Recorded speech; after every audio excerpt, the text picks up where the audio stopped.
Big wildfires, like those tearing across California, can hurt some animals.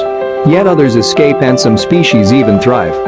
Wildfires are raging across California as the state faces a record-breaking fire season due to the destructive combination of a heat wave and strong winds. Blazes have burned more than 2 million acres of land, the most on record for a single wildfire season, and destroyed more than 3,300 structures so far. Meanwhile, warnings for severe fire danger have been issued across the west coast of the United States, including in Oregon and Washington state. It's unclear how many animals have died. Such data is not tracked consistently across regions, but it's clear that even species that have evolved to thrive in habitats that burn regularly are facing new challenges. Wildlife have a long-standing relationship with fire. Ecolog ecosystem Mazika Sullivan Dari Universitas Negeri Ohio Mengadakan dalam Wawancara Tahun 2014. Fire is a natural part of these landscapes. Many species actually require fire. Heat from the flames can stimulate some fungi, like morel mushrooms, to release spores. Certain plants will seed only after a blaze. And some animals, such as mule deer and black-backed woodpeckers, require burned areas to both eat and nest. Without fire, those organisms can't reproduce, and anything that depends on them will be affected. Related. Find out why these birds. Sorry, the ad reads too. Birds may fly away. Mammals can run. And amphibians and other small creatures burrow into the ground, hide out in logs, or take cover under rocks. And other animals, including large ones like elk, will take refuge in streams and lakes. Nonetheless, the intensity of today's wildfires is something even many fire-adapted species aren't able to cope with. Fire seasons are growing longer, and fires are burning hotter, spread faster, and lasting longer. Since the early 1970s, the wildfire season in the western U.S. has grown from about 5 to more than 7 months. As climate change drives up temperatures and worsens drought conditions, landscapes are becoming increasingly dry and more susceptible to burning. More than a century of attempts to suppress wildfires means that when they do break out, they burn hotter and faster. Originally adapted to routine, natural fires, many forests now contain swaths of unburned trees and vegetation that provide fuel for severe, long-lasting blazes.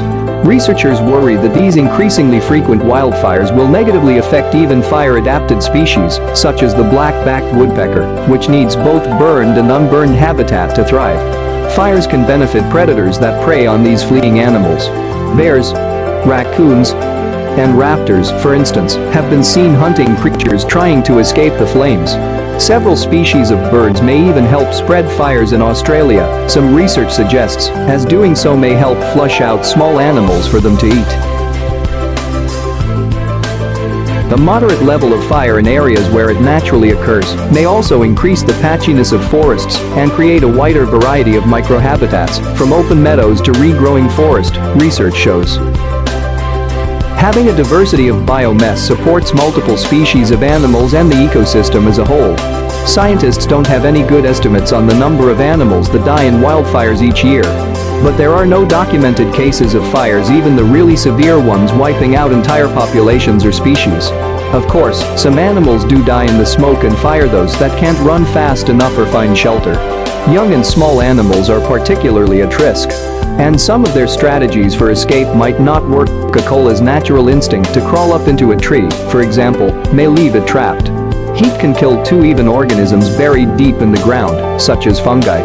Wild areas like forests and prairies naturally grow and change in composition over time.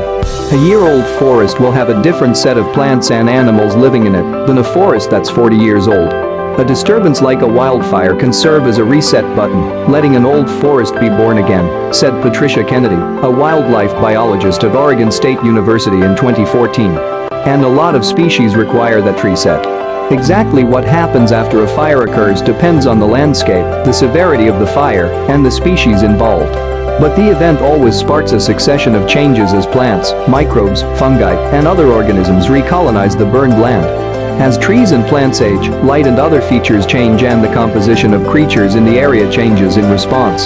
Streams and other water bodies that flow through a burned area can also change. Water flow, turbidity, chemistry, and structure can be altered.